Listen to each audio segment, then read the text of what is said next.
Alright, sorry about the poor quality of this video that I'm going to make, you guys. I am a Luddite, so I'm doing the best I can.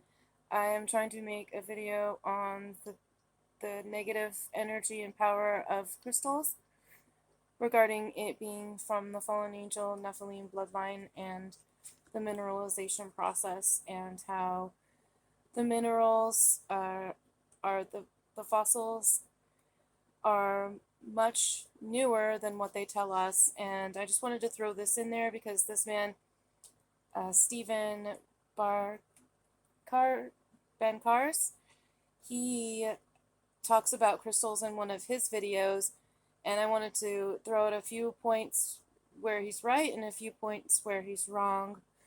And he's right absolutely in the fact that we should not use crystals for idolatry purposes or for healing purposes, but he'll bring up pharmakia and say how pharmakia is not. We'll go through it right now really quickly. Goes from being spiritually dead in trespasses and sins to sharing in the resurrection life of Jesus. And crystals, gemstones, they cannot do this for you. So he's saying that crystals and gemstones cannot heal you, and that's very true in a manner. But the point is they do have power, and we should definitely not use them. So he is absolutely right in that fact, and Jesus is the only way, the only one we should be using. Yeshua, Jesus Christ, in the firmament of heaven above, is who we should be worshiping and who our idol should be. And so he's right in that manner, but he's saying they don't have power because they did a study at Cambridge University in London saying that they used ones that were kind of a placebo, so to speak. They weren't really true crystals, and people were saying they were still working. And he's saying that it was the power of their mind and things like that. But we won't get into that too much. The main point here is I wanted to say that, and I also want to talk about his pharmakia nonsense. If you're using crystals in spiritual healing or for spiritual therapy, you are bypassing God's method of spiritual healing, and you're using the creation rather than the creator to bring about this effect in your life. And that's true, okay? And he's going to go on to say, and even if they did work, if they do not work and don't produce any effect in reality, this is still a textbook example of idolatry. Now, this is not true of medicine because medicine does not seek to bring about supernatural healing to the patient. The use of... Okay, so here we go. This is exactly what I wanted to say. And I quote, this is what Stephen says. This is not true of medicine because medicine does not seek to bring about supernatural healing to the patient. All right, so let's look where medicine came from, pharmakia. So pharmakia, the definition of pharmakia is the use of administering drugs. 2. Poisoning. 3. Sorcery and magical arts, often found in connection with idolatry or fostered by it. Metaphor, the deception and seductions of idolatry. So he's saying that medicine does not bring about supernatural healing, and I say it absolutely 100% does, but it's not of God. And of course, when he says we should not use crystals to worship or to heal, he's 100% correct. But what he's failing to know is these crystals that people use came from a mineralization process from the fallen angel bloodline, and we'll get into that with Jan from Extreme Reality Check right now.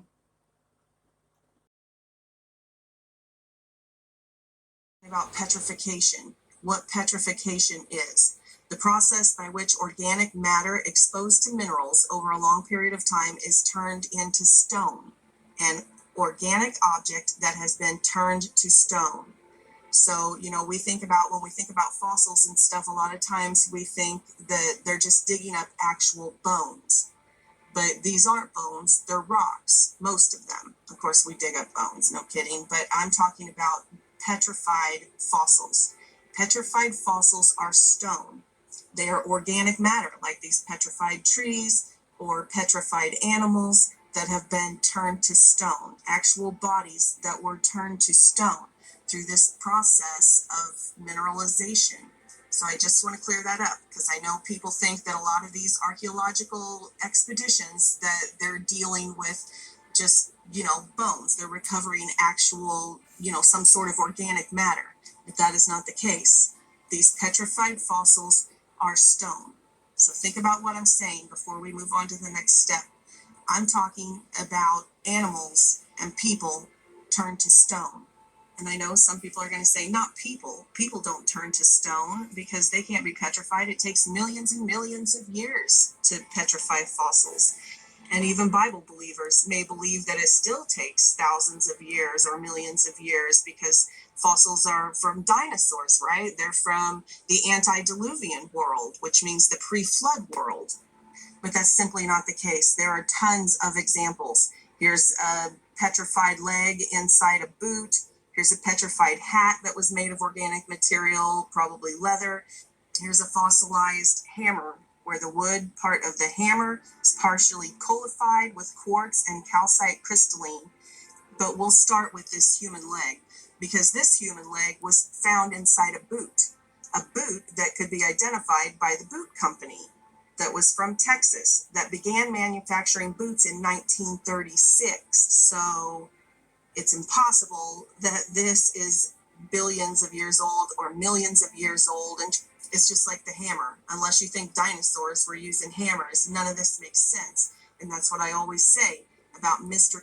So she says dinosaurs, and of course, if you guys know my channel, I don't believe what they have in the History Museum. They've never found a full skeleton of a dinosaur, and of course, there were giants in those days, and they talk about the behemoth in the Bible, and we're going to get into the Nephilim, and absolutely those existed, but what they put in front of us isn't always as it seems, and of course I think T-Rex is a hoax. Anyways, continue. And anomalies. There are no mysteries and anomalies. The truth is right in front of our faces. When you say the word anomaly, that means evidence to the contrary. So if something doesn't fit the narrative, the official narrative, if something doesn't fit the official version, the official theory that they're shoving down our throats in the re-education camps, then it's not an anomaly because it doesn't fit. It's evidence that the theory is incorrect because science incorporates all data to come up with a theory, a hypothesis. You can't just take data that doesn't fit your theory and go, oh, that's an anomaly. It's a mystery. No, it's evidence. The body is broken off through erosion and is probably in pieces all around that we just perceive as rocks. But this boot has been through CAT scans and MRIs and has been tested, and all of it, there is a complete human foot and part of a leg in here, and now it is limestone. Okay, so I'm going to let you guys watch this video if you want to. So it's Jan. She is actually a neighbor of mine. She lives in Illinois near the Cahokia Mounds, and this is the biggest secret hidden in plain sight, the real petrified giants. And she goes deep into what our reality of these things really are about young Earth and how the fossilization process is a lot quicker than we have been told in history. This boot was only about 40 years old, and it's completely fossilized and turned to stone. I believe in young Earth, as she does. We are both Bible believers. I'm a biblical cosmologist, and in this video, she'll talk a little bit about how she feels about the Earth, but she's definitely not against flat Earth or concave Earth because she knows that the globe is not real. NASA lies, and nothing is as of what we've been told.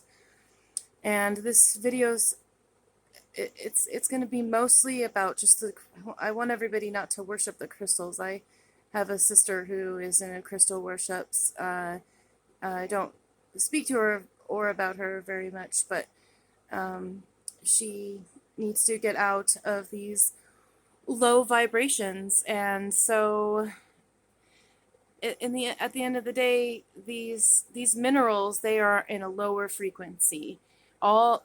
Most of the light has been taken out of them, and yes, the rubies, emeralds, they're all beautiful, and we'll get into that a little bit too, but the light of Christ is not in them, and it is a low vibration. I always, I've talked about the mineral kingdom, the plant kingdom, the animal kingdom, the celestial kingdom. There is different kingdoms, different levels, different dimensions. I believe in interdimensional electromagnetic realm. I believe that our dimensions cross each other. Jen, if you guys want to watch this, she's totally a miracle of God that she has all this just vast knowledge of these things. And she goes into just the depths of the different dimensions, just bats and dolphins, and how dolphins and dogs, realize higher frequencies, but yet we still see them, and things of that sort. Fossilized human finger that has been found. They have dissected it. It has also been replaced with limestone. They have done all of the CAT scans, x-rays, MRIs on it in Oklahoma. All of this information, again, will be below in the links. Now, I specifically bring up this finger because it looks like a stone, stones that we see all around us all the time, smooth stones. And this will lead to some research that I'm going to get into here in a minute with a gentleman who calls things no toes. He calls stones no toes. And in this video right here, she will have the links to the Mud Fossil University, and she also states a couple of other people who are really into what these stones really are and how fast the petrification fossilization really is compared to what mainstream science will admit to. Was completed, God took him up.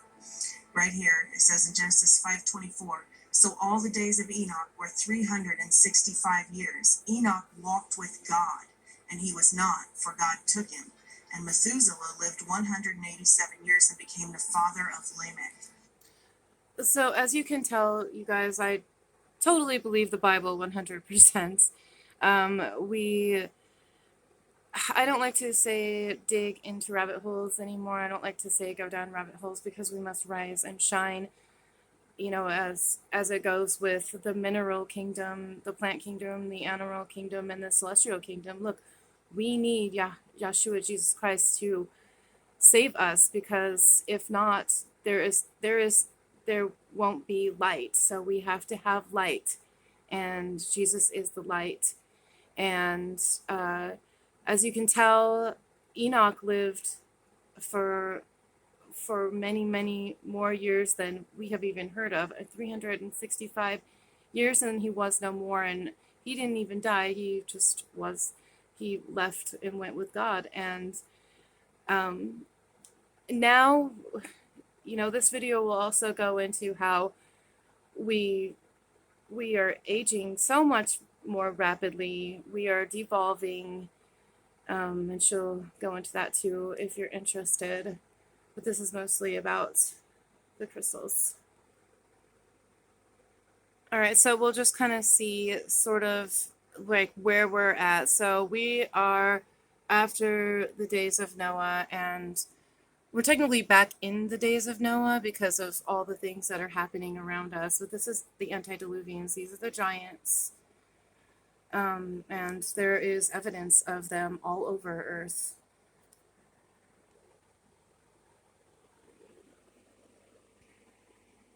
It stated that he was one of the greatest men that ever walked.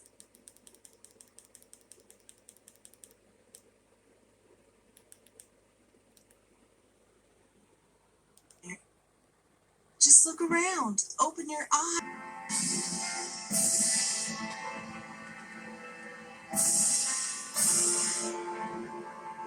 So I just wanted to show a few of these, you guys, and then we're gonna see if we can come to a realization of what's going on here.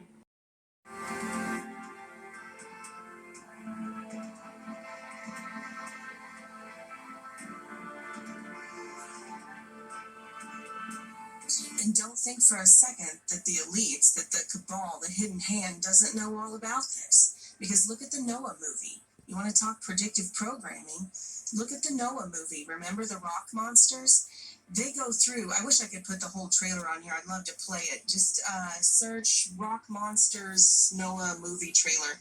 and it tells the whole story. It talks about them coming to earth as light beings, beings of light, but God got upset with them, and so they were fallen, and they were bound in these rock in the mineral kingdom, and God, no matter how much they begged him, wouldn't let them out, and just all of this kind of stuff that we talk about, the fallen angels coming, and all of this antediluvian world that is recorded in the records of every culture on planet Earth. I don't like And that she calls it a apparently, planet, by the even way. though we know that the Vatican secreted away And all she'll go of over the that historical in records some they of her could during videos. the Crusades and all of that, and the Smithsonian has done the same. Obviously, the mystery schools have passed this knowledge down to, through these secret societies, because here we have this Noah movie, and when it came out, most Christians were like, what on earth is that? That's not biblical. Where would they have ever gotten that?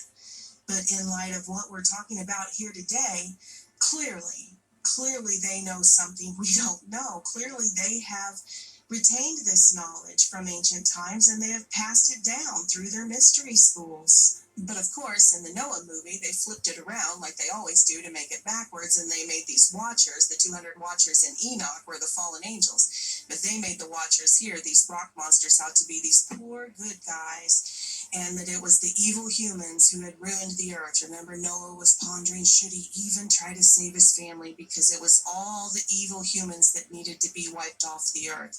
But the watchers, the monsters, they were good. World of opposite, topsy-turvy, the upside down. Truth in music and movies, and lies in the news.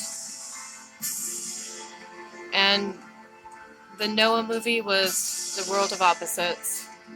We do not worship these things. We do not worship the fallen ones. We should not use the minerals. That is what's left of them. They're bound in minerals, bound in chains. And we should not use crystals to worship. It is idolatry.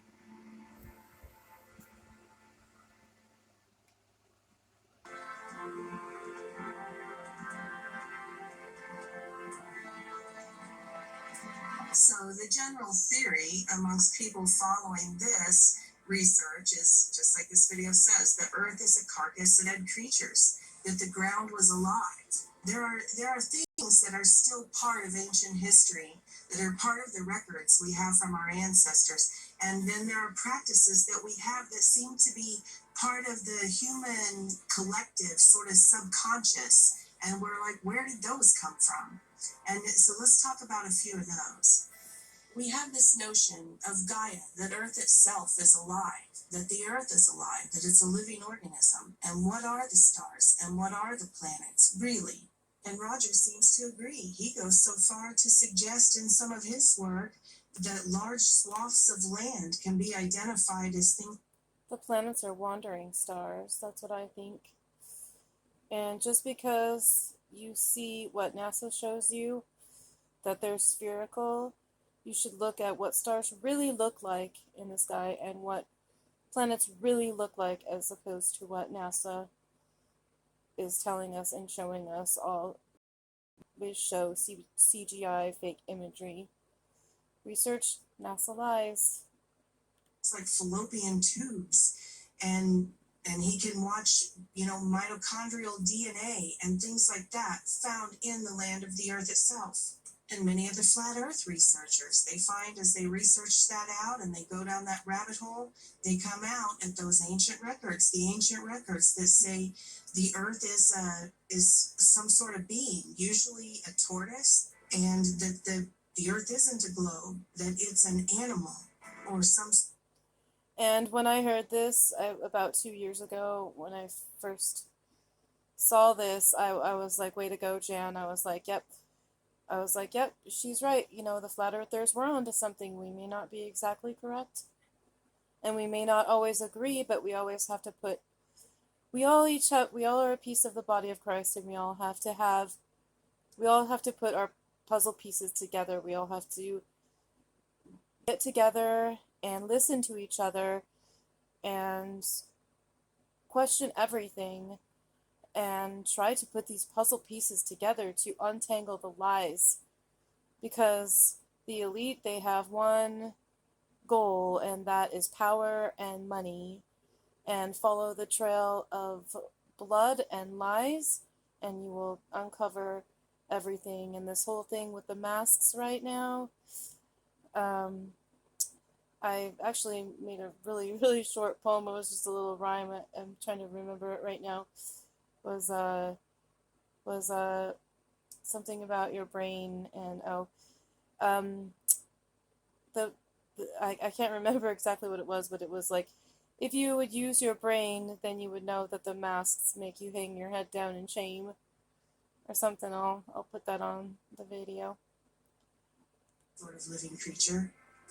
And then if we realize that these transition metals in the body can give us these beautifully colored stones and veins of silver and gold and things like that, it makes you wonder, is it a coincidence that this New Age movement, this occult movement, has taught their followers to take pieces of these fallen ones, to take stones?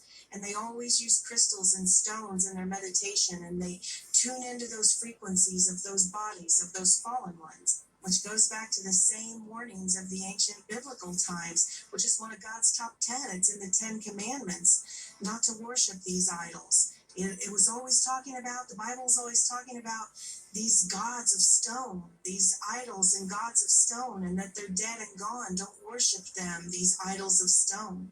And it's like, why? It's like, what's the big deal? Who believes a stone is anything? But in light of what we're talking about here, it makes sense. And to see that tradition carried on in the New Age movement, that they use these stones. They use these stones for their meditation. They worship with these stones. And the Bible mentions it too. So there must be some truth to that whole stone thing, because... So this is exactly where Jan is correct and Stephen Bancar's, or however you say his name is, how he's wrong. Because these stones do hold power, and it's negative energy, not positive, like the New Agers want you to believe. These are fallen ones. Fallen. Bred from fallen angels that mated with humans to create a race of giants called the Nephilim. Now don't listen to me, you guys. Research for yourself.